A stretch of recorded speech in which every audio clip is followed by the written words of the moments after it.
Il est 14 h quand les préfabriqués prennent feu. Le nuage de fumée noire atteint très vite 20 mètres de diamètre. Il faudra 8 grosses lances à incendie, un bras élévateur articulé et plus de 2 heures d'intervention pour que les sapeurs-pompiers de Paris viennent à bout des flammes. Il s'agissait d'un chantier de rénovation à proximité de l'hôtel de Bourbon-Condé, classé monument historique. Un incendie de chantier de ce type se déclare tous les 3 jours à Paris et en Île-de-France. Les sapeurs-pompiers de Paris parlent même d'un risque en augmentation. Comment est-ce possible? Le sujet est-il tabou? Nous sommes allés poser la question à ce chef d'entreprise. On a le sentiment que dès qu'on parle d'un risque, c'est qu'on considère qu'il peut vraiment, véritablement arriver. En France, on est encore un petit peu hésitant vis-à-vis de cela. Je pense que souvent, on préfère taire les choses plutôt que de mettre les problèmes au devant de la scène. Pourtant, les conséquences sont forcément très lourdes. Un incendie de chantier, c'est un événement qui coûte cher. Toute la chaîne de la construction est impactée. Il y a le risque corporel, bien sûr, qui reste rare, heureusement, et les conséquences commerciales. Un incendie, c'est un chantier arrêté.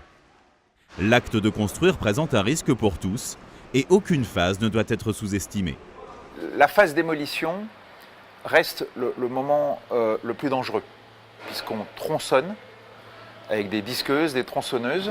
Là, il y a un réel risque d'incendie, mais qui aujourd'hui est finalement assez maîtrisé parce qu'on sait que ce risque est imminent. En revanche, en phase chantier après démolition, donc rénovation, là, certains compagnons sont moins sensibles parce que c'est beaucoup plus rare. Mais quand ça se déclenche, ça prend des proportions importantes. À l'image du spectaculaire incendie qui ravage le dernier étage de l'hôtel Ritz en janvier 2016. Là ici, il faut enrayer tout de suite les propagations là. La toiture est en train complètement de partir, c'est la charpente en bois. Si on coupe pas là, le feu il part à droite. Le feu s'est déclaré au 7e étage de l'hôtel. Les travaux de rénovation se terminaient tout juste. Plus de 3 ans de travaux pour un coût de 400 millions d'euros. Les 150 ouvriers présents sur place au moment de l'incendie seront vite évacués. Une soixantaine de sapeurs-pompiers se relaieront toute la matinée pour fixer l'incendie. Des drames comme celui-ci traumatisent la profession et obligent à des mesures de prévention efficaces. Le progrès passerait par une analyse systématique du risque incendie sur chaque chantier lorsque l'ordre des tâches a été modifié. Lorsqu'une entreprise devait intervenir après une autre, puis finalement elle intervient avant ou vice-versa. Lorsqu'il y a un changement des matériaux en présence, est-ce qu'on se repose la question du risque incendie à ce moment-là? Ça, ce sont des véritables questions. Et ensuite, il faut simplement mesurer le risque qu'il y a. Effectivement, c'est un ouvrage en béton neuf avec personne qui habite dedans. Ce n'est pas la même chose que si on travaille sur la toiture d'un hôpital.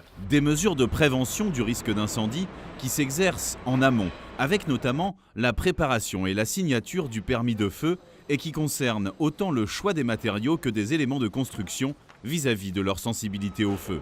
Des mesures essentielles, car 70% des entreprises ayant subi un incendie grave ne voient pas leur activité reprendre dans l'année et disparaissent du paysage économique.